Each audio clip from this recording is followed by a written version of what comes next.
পড়ে ক্লাস 9-এ, কিন্তু তার চিন্তার লেভেল অনার্স পড়ুয়া স্টুডেন্ট বা কোনো মাঝবয়সী বাবার মতন।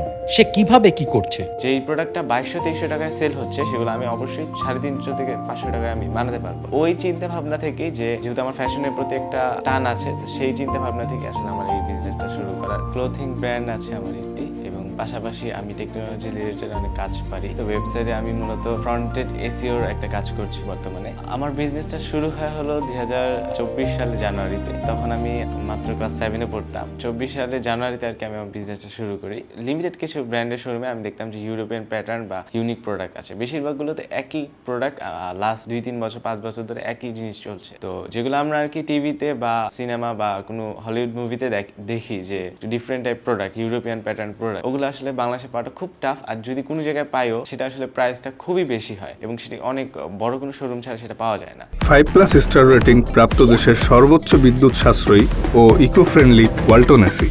Walton air conditioner, smart comfort এখন নেক্সট লেভেলে। আমার চিন্তাটা ঠিক ওই সময় আসে যে যেহেতু প্রাইসটা বেশি, বাট আমার কিছু সিনিয়র ভাইয়া ছিল যারা এই সেক্টরে আছে, তাদের সাথে আমি আলোচনা করে দেখি এগুলো বানাতে আসলে বেশি একটা খরচ হয় না। তারপর আমি তাদের সাথে ফ্যাক্টরিতেও যাই, ভিজিট করে দেখি যে হ্যাঁ, আমি যদি কাস্টমাইজ করে বানাই এটা কম রেটের মধ্যে অবশ্যই সম্ভব। তখন তো ক্লাস 7-এ পড়ি, তো যার কারণে ওই সময় যে কিছু একটা শুরু করব, ওইটার যে একটা স্বাধীনতা বা ওটা একটা চেষ্টা করব, কনফিডেন্টটা পাচ্ছিলাম না। তো তখন আমার আশপাশে মানুষ অনেক হেল্প করে। আমার কিছু সিনিয়র ভাইয়ারা ছিল, স্কুলে ছিল, প্রতিবেশী ছিল, তো তাদের থেকে আমি সাজেশন নেওয়ার চেষ্টা করি। তাদের মধ্যে একজন ভাইও আমাকে খুব বেশি হেল্প করে এবং তার থেকে আমি অনেক সাজেশন নিই, আস্তে ধীরে তার সাথে যাই ফ্যাক্টরিতে, ওভাবে গিয়ে আর কি শিখি, টেক রিলেটেড কাজ শুরু করি। তো এগুলো মোটামুটি আমি জানা শুরু করি 2020-এ করোনার টাইম থেকে। তখন আমি আরো ছোট, তখন আমি কেবল 4-5-এ পড়ি। ইউটিউবে আর কি দেখার টিউটোরিয়াল থাকতো, ওগুলো দেখার ট্রাই করতাম। তো তখন আমি দেখে দেখে একটু একটু করে শিখতাম। বাট ওই টাইমটা আমার মতো বা আমার ফ্রেন্ডরা যারা ছিল, তারা হয়তো বা গেম খেলতো, রিল টিল দেখতো, এরকম ছিল। বাট ওই টাইমটা আমি চেষ্টা করছি যে যদি কিছু একটা শেখা যায়। ফ্রেন্ডরা আর কি গেম টেম খেলতো, তো ওরা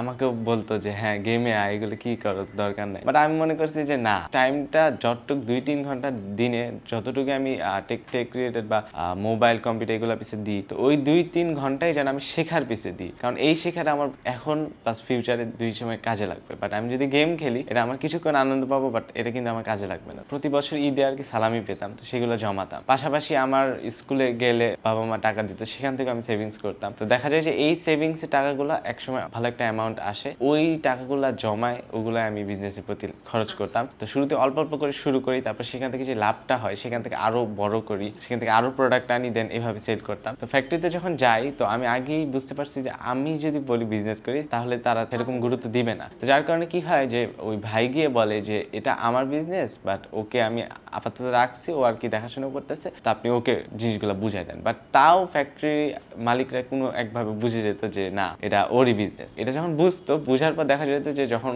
ওই ভাইয়া আমার সাথে না যেত, তখনই আমি একলা গেলে বা একলা ফোন দিলে, হোয়াটসঅ্যাপে কন্ট্যাক্ট করতে গেলে, তখন কিন্তু তারা আমার ফোন রিসিভ করতো না, আমাকে কেয়ার করতো না। তো এইভাবে আমার প্রায় 100 থেকে 150টার মতো অর্ডার এভাবে হাতছাড়া হয়ে গেছিল। দেখা যায় যে 2024-এ যখন বিজনেসটা শুরু করি, প্রথম 1 বছরে আমার ফ্যাক্টরি নিয়ে অনেক প্যারা খাই। অ্যান্ড দেখা যায় যে 25 সালের মার্চ মাসের দিকে আমি মোটামুটি একটা সেটেলমেন্ট, একটা ভালো ফ্যাক্টরি পেয়ে যাই। ওই ফ্যাক্টরি থেকে এখনো আলহামদুলিল্লাহ কাজ করছি এবং তাদের থেকে ভালো রেসপন্স পাচ্ছি। ওয়েবসাইটের ক্ষেত্রে দেখা যায় যে আমি আর কি ইউটিউব বা বিভিন্ন সোশ্যাল মিডিয়ার tutorial plus chat GPT, Gemini সকল কিছু ব্যবহার করে আসলে নিজেও শেখার চেষ্টা করেছি। এবং যেটা বললাম যে ব্যবসার ক্ষেত্রে যেমন, ওরকমই আমি মানুষের থেকে সাজেশন নিয়েছি, যারা এই সেক্টরে কাজ করছে তাদের থেকে আমি চেষ্টা করেছি সাজেশন নেওয়ার। সেখান থেকে আমি আসলে একটা বেসরকারি বৈবিক্রিক প্রতিষ্ঠানের ফ্রন্টেড এসইও ডেভেলপার হিসেবে কাজ করছি। একটা বেসরকারি স্কুলের একটা র্যাকডের টি শার্টের অর্ডার আসে আমার কাছে, প্রায় 450 পিসের একটা অর্ডার আসে। তো আমি আর কি অনেক খুশি হই এবং অনেক দ্রুত কাজ করা শুরু করি। তো আমি আর কি প্রিন্টের সবকিছু শেষ, তো তাদের থেকে জাস্ট পেমেন্টটা নিয়ে কাজ শুরু করব।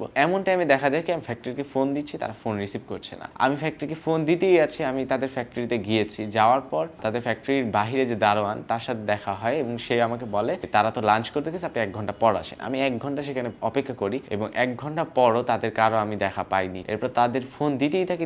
যখন আমি রিক্সায় উঠে বাসায় ফিরবো, সেই সময় তাদের থেকে একটি ফোন আসে এবং ধরার পর তারা ইউজলেস মনে করে, আমাকে ইউজলেস মনে করে নর্মালি বলতেছিল যে না, এখন টাইম দিতে পারবো না, আমরা একটু বাসায় আসছি, এখন টাইম দিতে পারবো না। 2 দিন টাইম ছিল। তো যার কারণে তখন একটা নতুন ফ্যাক্টরি খোঁজাও টাফ, যার কারণে এত বড় একটা অর্ডার আমার পুরো হাতছাড়া হয়ে যায়।